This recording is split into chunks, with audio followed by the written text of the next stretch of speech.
The scope of Kala Vairava Karma. Generally, all around the world, when these after death rituals were performed, there were two components to it. One was to handle the emotions of those who were left behind, and the other was to direct the departed being in a suitable manner. So, in some culture, some scriptures were read aloud to give people an understanding of what was happening, to allay their fears and reassure them that everything was alright.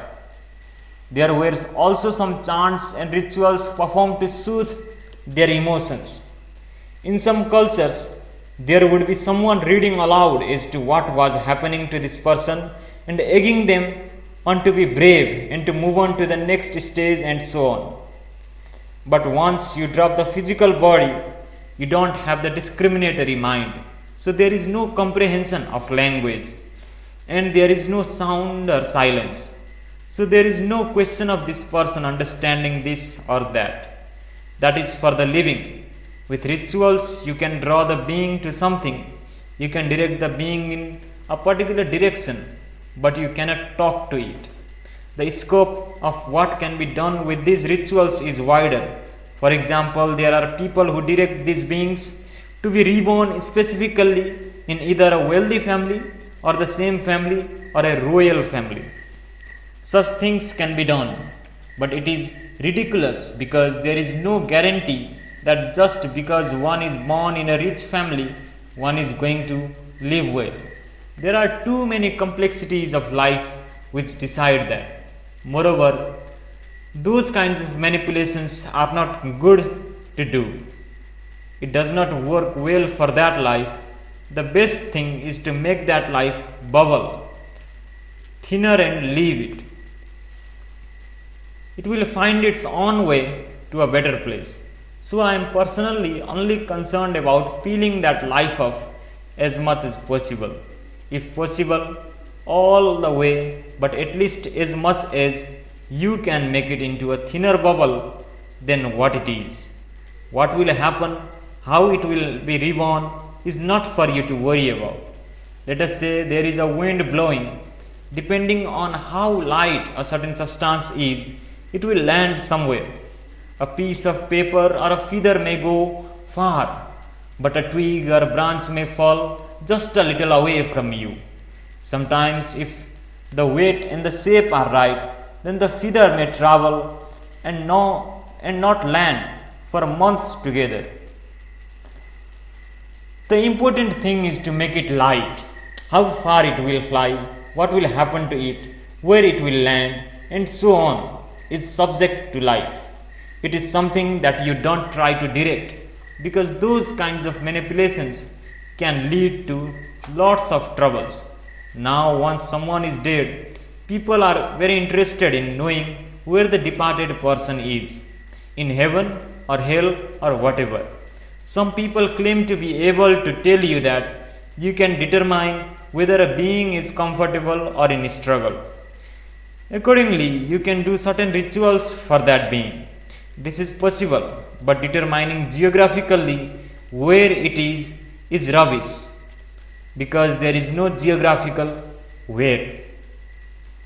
If Kala Vairava karma is done within the stipulated time, it will find its target.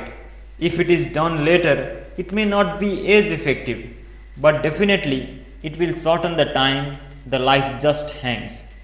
It reduces the limbo time for sure. By how much, this depends on each being. If you go back to the bubble analogy, it depends on how big the bubble is and how thin the skin of the bubble is. But if it is done within 11 to 14 days, we dismantle it to a large extent. If you want to take the bubble analogy further, after it has lost the body by itself, the bubble may float around for a long time. It will keep on floating because it does not want to lose itself. But once Kala Vairava karma is done, a quick cycle will happen. Kala Vairava karma not only shortens the hanging around time, but it also makes it a more pleasant journey. Can we liberate people with these rituals? So, can we give somebody Mahasamadhi through Kala Bhairava Karma? It is possible, but not always. There are various aspects to it. Unless that bubble is so thin already, it is not necessarily a Mahasamadhi.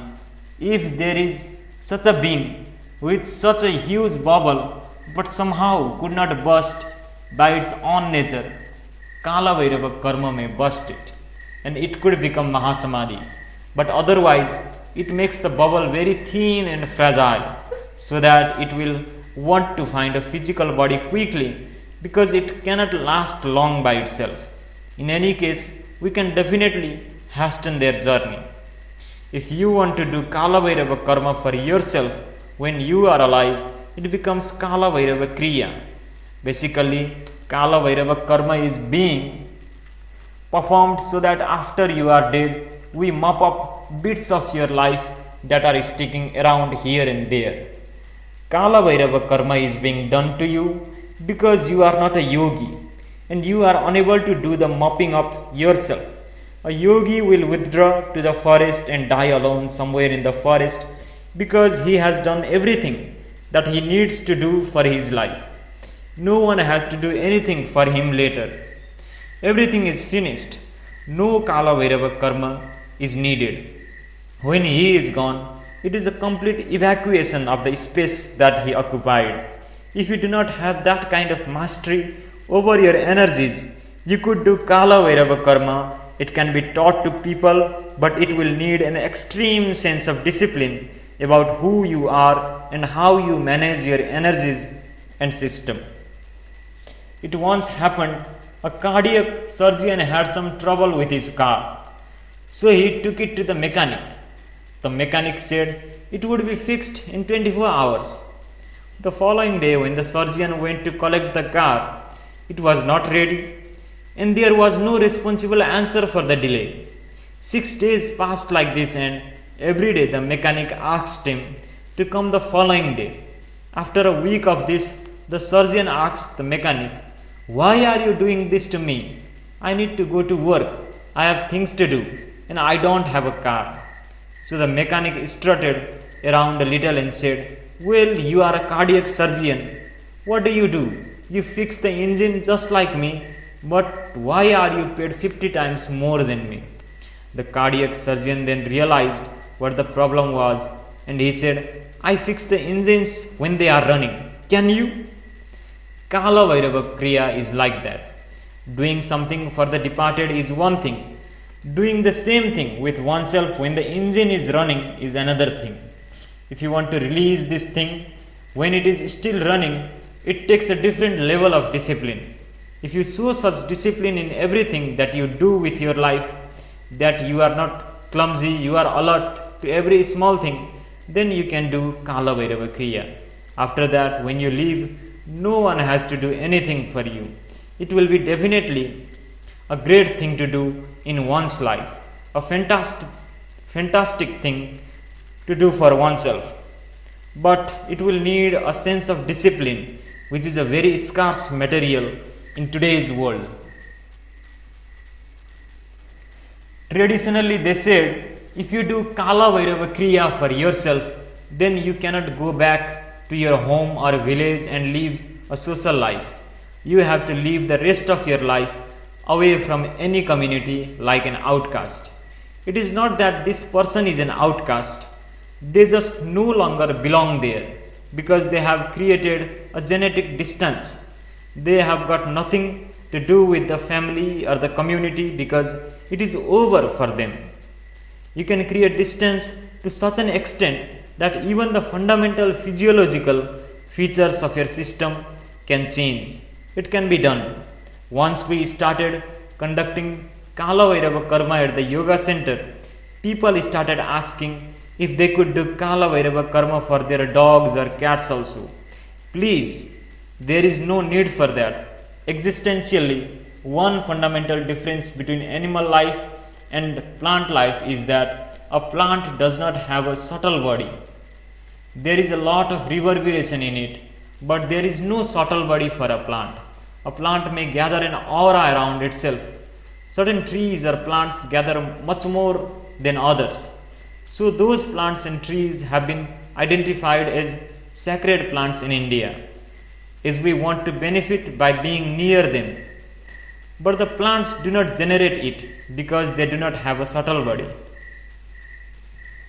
All rituals done after death are about transporting the subtle body to the right place. When the subtle body is not well defined, there is no need to do anything, nor is there a possibility to do something. An animal has a subtle body, but except in the case of cows and cobras, it is not very defined or very evolved. So we generally ignore the subtle body of all other animals.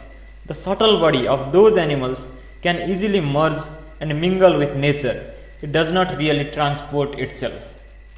Cows and cobras are different because they have a more evolved subtle body. The subtle body of the cow has evolved through emotional competence. If you observe a cow, you will see that it is capable of a range of emotions. Sometimes it is almost human like, so that gives them a subtle body. On the other hand, the subtle body of cobra has evolved through the sharpness of reverb perception. Most snakes are stone deaf, but they manage to listen through the entire length of their body. Theirs is truly ear to the ground hearing, which is phenomenal. Out of this capability, they too have developed a subtle body. So there is some meaning in trying to do something for them after death. This is why these two animals are especially revered in this culture.